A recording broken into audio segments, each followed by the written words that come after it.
Hi friends, today I'm reading Grace for President by Kelly DiPucchio.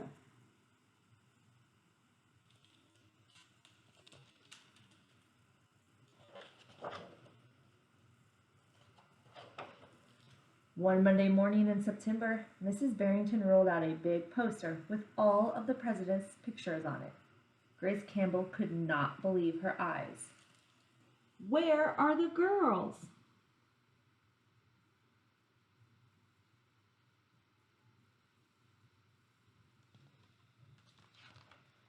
That is a very good question, said Mrs. Barrington. The truth is, our country has never had a woman president. No girl president ever? Grace asked. No, I'm afraid not, said Mrs. Barrington. Grace sat at her desk and stewed. No girls? Who'd ever heard of such a crazy thing? Finally, she raised her hand.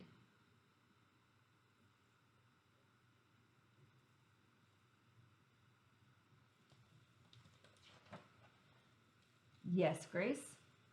I've been thinking it over, and I'd like to be president. Several students in the class laughed. Well, I think that's a star-spangled idea, Grace, said Mrs. Barrington. In fact, we can have our very own election right here in Woodrow Wilson Elementary. The snickering in the room stopped. Grace smiled.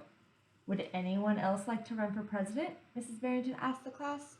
Nobody raised their hand. Becoming president was going to be easy, Grace thought.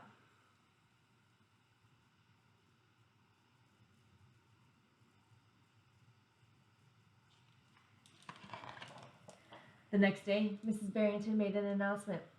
In the name of democracy, I have invited Mr. Waller's class to join our election.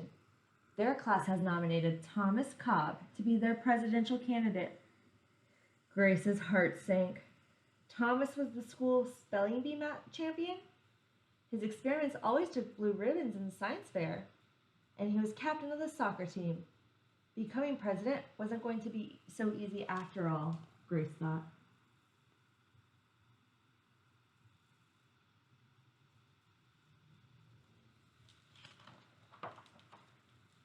The teachers put all the names of all 50 states and the District of Columbia into a hat.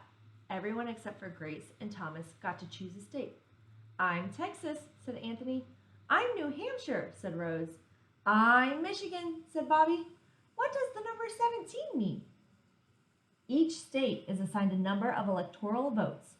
That number is determined by how many people live in that state, said Mrs. Barrington. Each of you will be a representative of that state.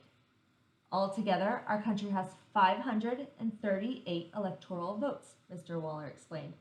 On election day, the candidate who receives 270 electoral votes or more wins the election. Why 270? Asked Rose. That's more than half of all the electoral votes, Mr. Waller said. Becoming president really wasn't going to be so easy, Grace thought.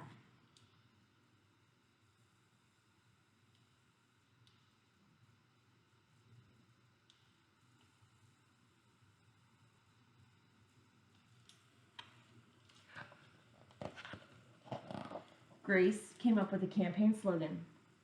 Thomas came up with his own campaign slogan. Make history.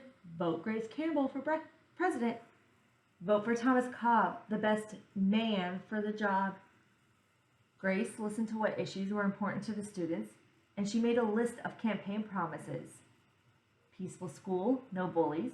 A cleaner school, no littering. Better hot lunches, no more fish stick tacos. Thomas made up his own list of promises. Free tutor, free soccer lessons, fish stick tacos every week. Grace made campaign posters and buttons.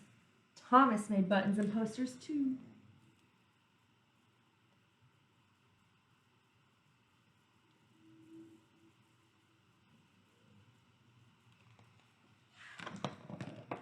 Each week, the teacher set aside time for the candidates to meet with their constituents.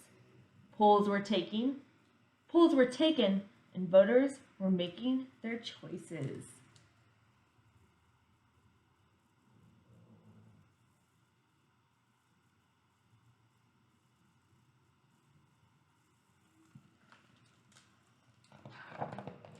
Grace continued to campaign. At recess, she gave speeches. During lunch, she handed out free cupcakes.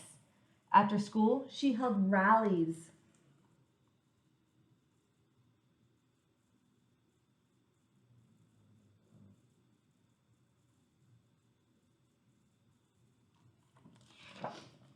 Meanwhile, Thomas wasn't worried. He had cleverly calculated that the boys held slightly more electoral votes than the girls. At recess, Thomas studied his spelling words. During lunch, he worked on his latest science experiment.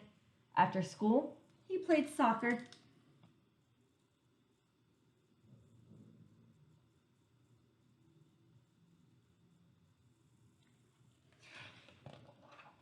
Even before the election, Grace made good on her promises. She joined the safety squad. She organized a school beautification committee, and she volunteered her time in the school cafeteria.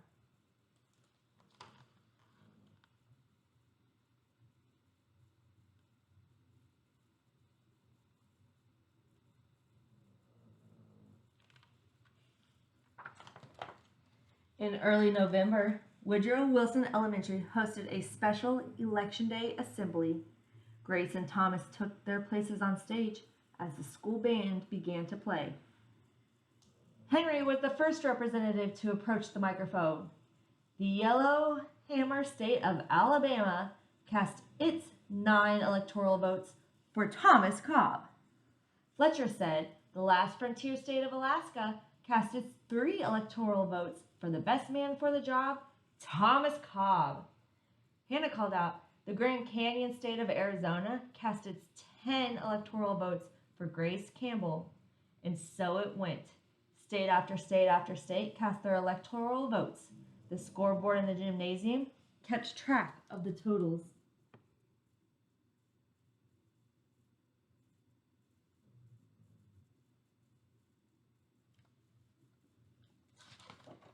The voting demonstration was quickly coming to an end.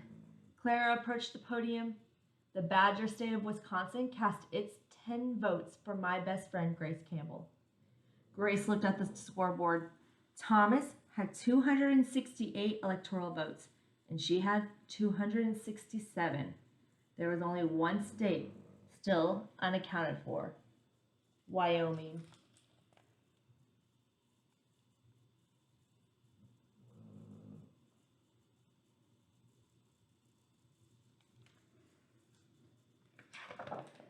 Thomas grinned.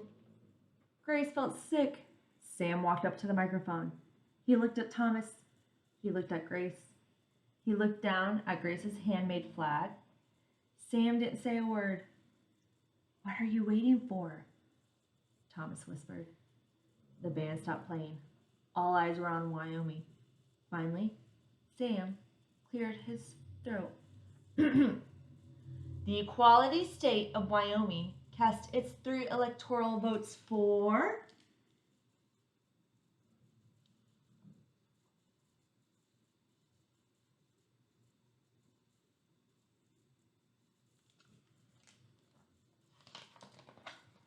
Grace Campbell. The gymnasium erupted with loud cheers and a few boos. Mrs. Barrington approached the podium. With 270 electoral votes, the winner is Grace Campbell. Thomas looked stunned. Grace hugged Sam. "Why did you do it?" she asked.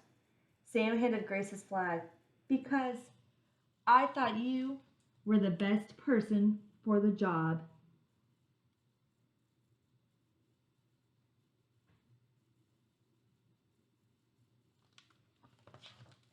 The following week, the students in Miss Barrington's class were preparing for their career day presentations. Grace volunteered to go first. She stood in front of the room, glanced at the poster still hanging on the wall. "My name is Grace Campbell, and when I grow up, I'm going to be President of the United States." This time, everyone believed she would.